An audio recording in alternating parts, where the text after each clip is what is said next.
राहु एक शक्तिशाली ग्रह है। इतना शक्तिशाली कि कुंडली के दो सबसे महत्वपूर्ण ग्रह सूर्य और चंद्रमा को ग्रहण लगाने का काम कर सकता है। जबकि वास्तव में देखें तो राहु और केतु दो ऐसे छाया बिंदु है जिनका वास्तव में कोई अस्तित्व ही नहीं है। इनकी मौजूदगी आकाश में हमें दिखाई नहीं देती, इनकी फिजिकल अपीयरेंस देखने को नहीं मिलती। बावजूद इसके पृथ्वी पर रहने वाले मानव जीवन के ऊपर इसका बहुत गहरा असर देखने को मिलता है। आकाश के अंदर हमें सभी ग्रह देखने को मिलते हैं और उनके अपने अपने कारकत्व है, अपना अपना प्रभाव है और हमारे जीवन के अंदर उनका बहुत गहरा असर पड़ता है। और जब हम फलित करने जाते हैं तो हमें इन ग्रहों को अच्छी तरीके से पढ़ना काफ़ी ज़रूरी होता है, तभी हम किसी कुंडली का सही आकलन करके उसका फलित कर सकते हैं। परंतु यही ग्रह जब राहु और केतु के संपर्क में आते हैं या इनसे प्रभावित होते हैं तो इन ग्रहों के कारकत्व पूरी तरह से बदले हुए नजर आते हैं। इनमें चमत्कारिक बदलाव देखने को मिलता है और इनका फलित हम कुछ अलग तरीके से करने लगते हैं। वास्तव में इसका जो है असर कुछ अलग तरीके से होता हुआ पाया जाता है। इसी कारण से ज्योतिष के अंदर राहु और केतु को छाया ग्रह होने के बावजूद ग्रहों का दर्जा दिया गया है। वो सिर्फ और सिर्फ इसलिए क्योंकि इनका पृथ्वी पर रहने वाले मानव जीवन के ऊपर गहरा असर पड़ता है। शायद ही कोई ऐसा व्यक्ति होगा या शायद ही कोई ऐसा जीव होगा जो इन राहु और केतु जैसे ग्रहों के द्वारा प्रभावित ना हो। अब हमें इतना तो पता चल ही गया कि राहु एक शक्तिशाली ग्रह है और मानव जीवन के ऊपर इसका गहरा असर देखने को मिलता है। अब सबसे पहले हमारे दिमाग में यही प्रश्न आता है कि राहु इतना महत्वपूर्ण ग्रह है और मानव जीवन को प्रभावित करता है, तो किस प्रकार से प्रभावित करता है, क्यों हमारे लिए इतना महत्वपूर्ण ग्रह है। इसे जानने के लिए हम अगर आज के युग में ज़रूरतों को समझें, हमारी इच्छाओं को समझें, तो हम इस राहु को बहुत अच्छी तरीके से समझ सकते हैं। हर किसी को कोई भी चीज़ हो बड़ी मात्रा में चाहिए, अनलिमिटेड चाहिए, विस्तृत स्वरूप में चाहिए। मान लीजिए किसी को कोई घर चाहिए तो बड़ा होना चाहिए, बंगले टाइप का होना चाहिए। किसी को धन की इच्छा होती है, धन बेशुमार धन होना चाहिए, अनलिमिटेड, जिसका कोई अंत ना हो। व्यक्ति की इच्छाएं अनलिमिटेड होती है, ये ले लूँ वो ले लूँ। अगर सुख सुविधाओं की बात करें तो व्यक्ति तमाम तरह की सुख सुविधाओं के बारे में विचार करता है बड़े लेवल पे। गाड़ी हो, बंगला हो, नौकर चाकर हो, बैंक बैलेंस हो, ये वो सब कुछ चाहिए, बड़ी मात्रा में चाहिए। अगर किसी कार्य क्षेत्र में है तो नाम बड़ा चाहिए, इज्जत शोहरत ज़्यादा चाहिए। अगर प्रॉफिट की बात करें, प्रॉफिट अनलिमिटेड होना चाहिए, इच्छाएं अनलिमिटेड, अवसर ज़िंदगी के अंदर अनलिमिटेड होना चाहिए। और ये जो अनलिमिटेड चीज़ें देने का काम करता है वो एकमात्र ग्रह है राहु। राहु ही एक ऐसा ग्रह है जो किसी भी चीज़ की लिमिट को नहीं मानता, किसी बाउंड्रीज में रह के काम नहीं करता। इसकी लिमिटेशन नहीं है, इसका कोई अंत नहीं है। अगर हम बाकी ग्रहों की बात करें, जैसे कि सूर्य, चंद्रमा हो गया, मंगल, राहु, मंगल, बुध, गुरु, शुक्र और शनि, ये सभी ग्रह अपनी अपनी लिमिटेशन में रहकर जो है फल देते हैं।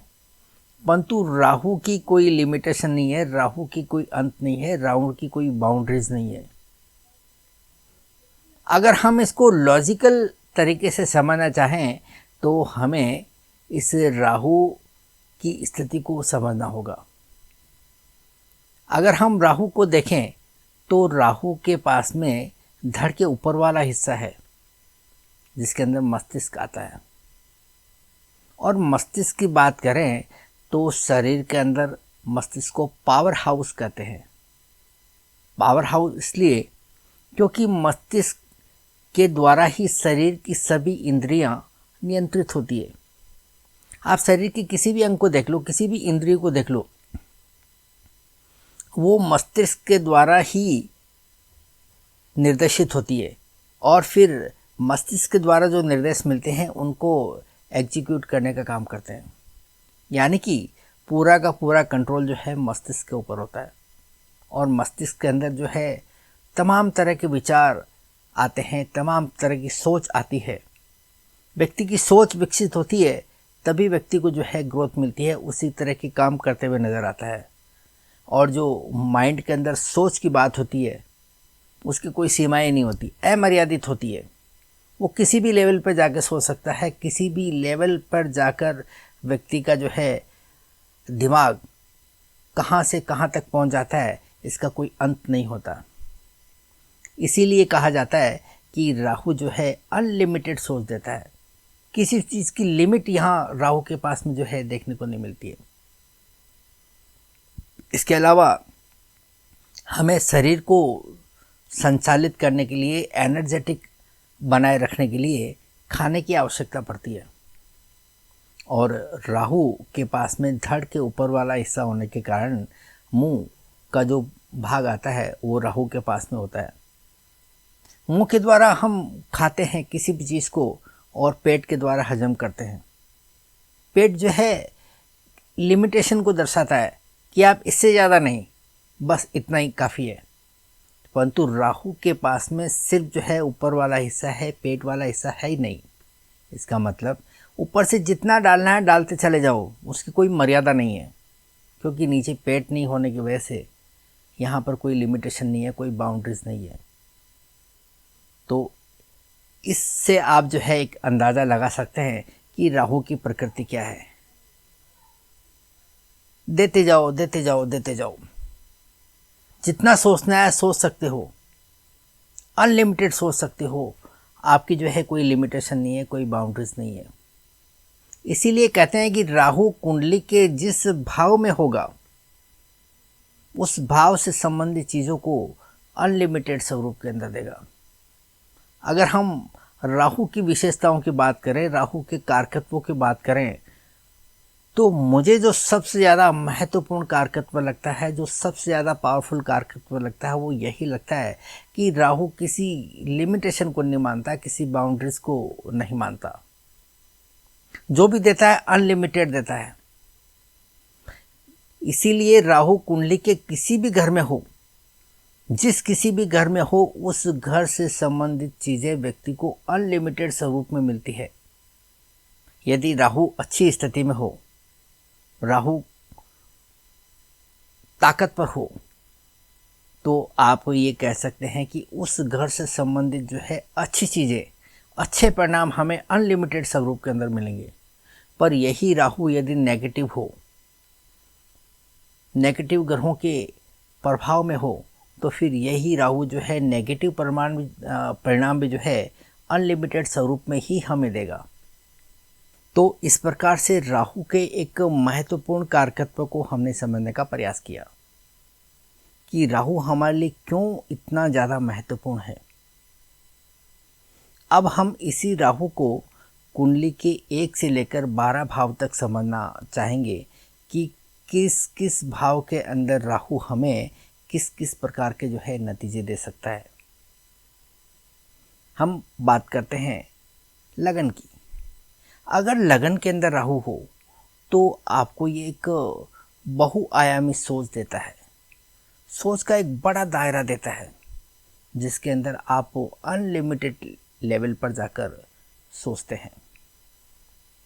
अगर ये राहु शुभ ग्रहों के प्रभाव में हो, चाहे वो दृष्टि के द्वारा हो या युति के द्वारा, तो ये राहु आपको एक बड़ा नाम, बड़ी इज्जत और बड़ी शोहरत दे सकता है।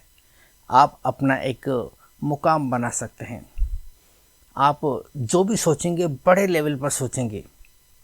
वहीं अगर यही राहु मैलेफिक इन्फ्लुएंस में हो, फंक्शनल मैलेफिक इन्फ्लुएंस में हो, तो यही राहु आपको शॉर्टकट अपनाने के लिए मजबूर कर देगा।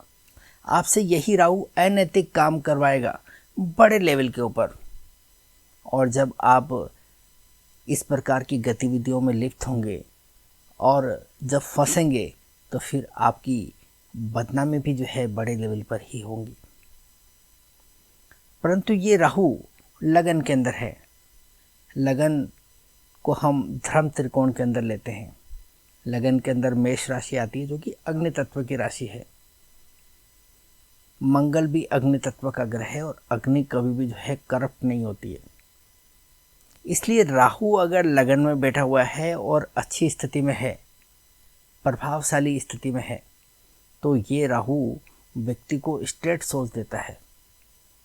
व्यक्ति अपने क्षेत्र के अंदर बड़ी इज्जत शोहरत को प्राप्त करता है और व्यक्ति का बड़ा नाम होता है। व्यक्ति सांसारिक गतिविधियों के अंदर बड़ा एक्टिव रहता है, प्रभावशाली ढंग से एक्टिव रहता है, क्योंकि राहु को हम भौतिक ज्ञान का सबसे बड़ा कारक ग्रह मानते हैं। अब बात करते हैं हम कुंडली के दूसरे घर की। दूसरे घर से हम धन संपत्ति को देखते हैं, वैभव को देखते हैं। और दूसरे घर के अंदर शुक्र की राशि आती है वृषभ राशि, और शुक्र को धन संपत्ति और वैभव का कारक ग्रह माना जाता है। ऐसी स्थिति में दूसरे घर के अंदर राहु बैठता है तो अनलिमिटेड धन देगा, क्योंकि राहु की यहाँ पर स्थिति को हम बहुत अच्छी स्थिति कह सकते हैं। राहु कौन सी राशि के अंदर एग्जॉल्टेड होता है, इसको लेकर अनेक तरह के जो है मतभेद है। कहीं भी जो है एक मतता हमें देखने को नहीं मिलती है, परंतु कुछ ग्रंथों के अंदर राहु को दूसरे घर के अंदर वृषभ राशि के यानी कि वृषभ राशि के अंदर उच्च का माना जाता है।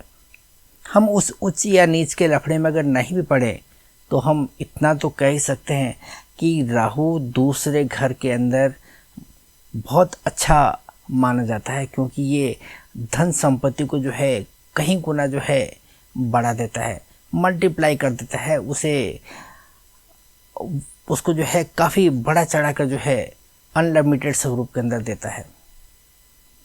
परंतु राहु एक सेपरेटिव प्लेनेट है। यहाँ पर ये राहु आपको परिवार से भी दूर करता है। अब हम बात करते हैं तीसरे घर की। तीसरे घर के अंदर मिथुन राशि आती है जो कि वायु तत्व की राशि है। वायु तत्व को हम बुद्धि से जोड़ के देख सकते हैं, ज्ञान से जोड़ के देख सकते हैं, इच्छाओं से जोड़ के देख सकते हैं। और इस मिथुन राशि का अधिपति बनता है बुध, जो कि इंटेलिजेंसी का कारक ग्रह है। और अगर हम राहु की बात करें तो राहु भी एक वायु तत्व का ही ग्रह है, और मिथुन राशि के अंदर ये बहुत अच्छे नतीजे देता है, क्योंकि राहु को हम भौतिक ज्ञान की दृष्टि से सबसे ताकतवर ग्रह मानते हैं। तो आप देखेंगे कि तीसरे घर के अंदर अगर राहु हो तो ये मीडिया टेलीकम्युनिकेशन लाइन के अंदर बहुत अच्छी ग्रोथ देता है। जो लोग इंटरनेट से जुड़े हुए हैं उनमें बहुत लोग जो है सक्सेस होते हैं। आप देखेंगे कि जितने भी जो है मीडिया से संबंधित काम करते हुए नज़र आते हैं, उन लोगों की कुंडलियों के अंदर राहु बहुत अच्छी स्थिति में आपको देखने को मिलेगा। अब हम बात करते हैं चौथे घर की। चौथे घर के अंदर कर्क राशि आती है, जो कि चंद्रमा की राशि आती है। चंद्रमा को हम माँ से जोड़ के देखते हैं, और एक सेपरेटिव प्लेनेट होने के नाते ये राहु व्यक्ति को माँ से दूर करता है। और जहाँ तक इसके कारकत्व की बात है, चौथे घर से हम घर को देखते हैं तो ये बड़ा घर देता है। अगर हम वाहन की बात करें तो वाहन भी बड़ा देगा। तो इस प्रकार से हम चौथे घर के अंदर राहु को देख सकते हैं कि राहु किस प्रकार के नतीजे दे सकता है। अगर हम सुख सुविधाओं की बात करें तो भौतिक सुख सुविधाएं भी जो है राहु बड़े लेवल पर देता हुआ नजर आएगा। अब बात करते हैं पांचवें घर की। 5वें घर में राहु काफ़ी क्रिएटिविटी देता है। जिस व्यक्ति का राहु 5वें घर में हो और अच्छी स्थिति में हो तो आप देखेंगे कि ऐसा व्यक्ति बड़ा क्रिएटिव होगा। 5वें घर में सूर्य की राशि आती है और सूर्य पिता का कारक है और एक सेपरेटिव प्लेनेट होने के नाते ये राहु पिता से दूर करता है या पिता के साथ में दूरियां बनाता है। अगर हम छठे घर के राहु की बात करें तो छठे घर की राहु की पोजीशन को हम सर्वश्रेष्ठ कह सकते हैं, क्योंकि छठे घर के अंदर राहु हो तो ये राहु दुश्मनों का जो है नाश करता है। आप चाहे कितने भी शत्रु रहने दो या कितने भी कम्पिटिटर रहने दो, उसके अंदर अपनी एक अलग ही पोजीशन ये राहु व्यक्ति को बना कर देगा। छठे घर का राहु इतना शक्तिशाली होता है कि ये राहु पूरी कुंडली को कंट्रोल कर सकता है। अब हम बात करते हैं 7वें घर की। 7वें घर का राहु वैवाहिक जीवन को जहाँ बिगाड़ने का काम करता है, वहीं पर अगर व्यक्ति बिजनेस लाइन में है तो बड़ी ग्रोथ देता है, बड़ी सफलताएं देता है। 8वें घर में अगर राहु हो तो ऑल ऑफ सडन प्रॉब्लम जो है अनलिमिटेड स्वरूप के अंदर देता है, क्योंकि राहु भी एक सडन इवेंट का जो है कारक ग्रह है, जो भी देता है सडनली देता है। और 8वें घर से भी जो है हम अचानक होने वाली गतिविधियों को ही देखते हैं। अब 8वें घर के अंदर राहु आपको अनलिमिटेड प्रगति भी दे सकता है, बड़ी लेवल पर जो है व्यक्ति को फायदे दिला सकता है, व्यक्ति बड़े धन की तरफ जो है जा सकता है, बड़ी प्रॉपर्टी की तरफ जा सकता है। परंतु कैसे, इसको लेकर एक मेरा वीडियो अपलोडेड है इसी चैनल पर, आप उसे देख सकते हैं। अब बात करते हैं 9वें घर की। 9वें घर के अंदर राहु आपको अनलिमिटेड अवसर दिलाता है। राहु विदेश का कारक है और 9वां घर जो है लंबी यात्राओं के लिए जाना जाता है, तो ये विदेश यात्रा भी करवा सकता है। अगर हम 10वें घर की बात करें तो 10वें घर की राहु को सर्वश्रेष्ठ पोजीशन हम कह सकते हैं, क्योंकि 10वां घर एक उपच्य घर माना जाता है और उपच्य का मतलब होता है बढ़ोतरी करना। तो यहाँ पर अगर राहु बैठता है तो 10वें घर की चीज़ों को एम्प्लीफाई कर देता है, बड़ा विस्तृत दायरा बना देता है। तो 10वें घर का अगर राहु है और अच्छी स्थिति में है तो ये व्यक्ति को बड़ा नाम, बड़ी इज्जत, बड़ी शोहरत देता है। व्यक्ति जो है रातों रात जो है फेमस हो जाता है अगर ये राहु अच्छी स्थिति में है। अब ये राहु अच्छा कैसे होता है, राहु शक्तिशाली कैसे होता है या राहु नकारात्मक कैसे बनता है, इसको लेकर मेरी एक पूरी सीरीज बनी हुई है राहु के ऊपर, जिसके ऊपर एक प्लेलिस्ट है राहु नाम की, आप उसे जाकर देख सकते हैं, जिसके अंदर आपको राहु से संबंधित सभी प्रकार की जानकारियाँ आसानी से देखने को मिल जाएंगी। लिंक डिस्क्रिप्शन बॉक्स में दिया है, आप उसे क्लिक कर सकते हैं। अब हम बात करते हैं 11वें घर की। 11वें घर में बैठा हुआ राहु अनलिमिटेड इच्छाएं देता है। व्यक्ति को बड़ी बड़ी महत्वाकांक्षाएं देते हैं और उन्हें पूरी करने की क्षमताएं भी ये राहु देता है। ये राहु किसी भी हद तक जाकर अपनी इच्छाओं को पूरी करने की क्षमता व्यक्ति को देता है अनलिमिटेड स्वरूप में। ये व्यक्ति को ग्रोथ भी देता है तो अनलिमिटेड स्वरूप में। ये व्यक्ति को प्रॉफिट देता है, वो भी अनलिमिटेड स्वरूप में। अब बात करते हैं 12वें घर की। 12वें घर में बैठा हुआ राहु अनलिमिटेड खर्चे करवाता है। अब ये खर्चे किस प्रकार के होंगे, अच्छे या फिर बुरे?